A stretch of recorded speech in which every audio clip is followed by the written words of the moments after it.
Tidak seperti kebanyakan jenderal angkatan darat, bahkan di NATO, Jenderal Rusia Sergei Surovikin belajar sendiri.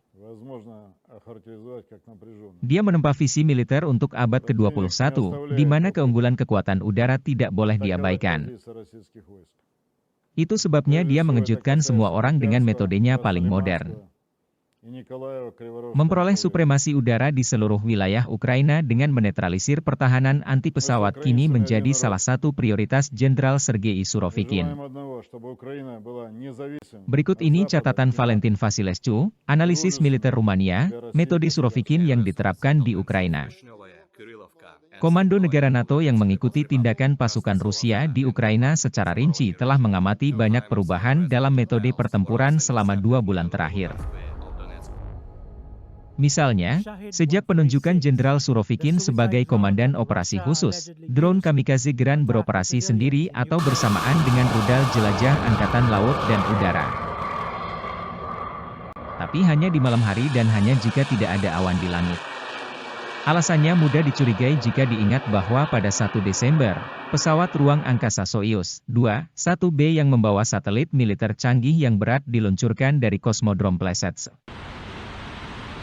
Ini adalah satelit militer multisensor kedua dari jenis ini yang diluncurkan sejak dimulainya operasi khusus.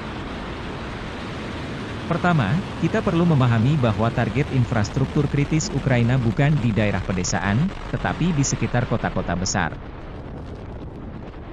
Baterai rudal A Ukraina jarak jauh dan menengah mempertahankan kota-kota besar dan dikerahkan di pinggirannya. Ukraina diperingatkan tentang peluncuran rudal jelajah Rusia oleh pesawat NATO AWACS. Ini mempersulit serangan terhadap antena radar Ukraina dengan rudal anti-radar KH-31 dari pesawat Rusia, karena jaraknya yang jauh. Sementara itu, dari orbit, satelit ELIN, Electronic Intelligence, militer Rusia sedang melakukan tugasnya. Siaran radar Ukraina diterima oleh satelit dan memungkinkan koordinat antena radar baterai AA ditentukan. Namun, baterai rudal memiliki 6-8 peluncur bergerak dengan 4 rudal yang terletak hingga 1 km dari radar. Satelit pengintai militer dilengkapi dengan sensor inframerah dan ultraviolet, dan bekerja paling baik pada malam hari saat langit cerah, untuk mendeteksi jejak rudal AA segera setelah diluncurkan. Ini memungkinkan untuk menentukan posisi setiap peluncur baterai berkat tarikan peluncuran rudal. Begitu posisi ini diketahui, perangkat terus dipantau oleh satelit militer lain, yang dilengkapi dengan radar.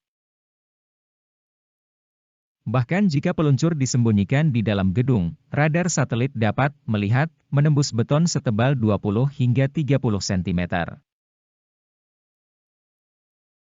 Perubahan posisi peluncur roket A tidak luput dari perhatian satelit radar. Dan militer Rusia berencana menyerang peluncur AA segera setelah penemuannya. Oleh karena itu, tidak mengherankan jika siaran pers harian Kementerian Pertahanan Rusia menyebutkan penghancuran 1-2 peluncur rudal atau radar A Ukraina per hari. Tetapi NATO terus mengirimkan lebih banyak baterai roket A ke Ukraina, sehingga lebih banyak lagi satelit pengintaian militer akan ditempatkan di orbit oleh Rusia.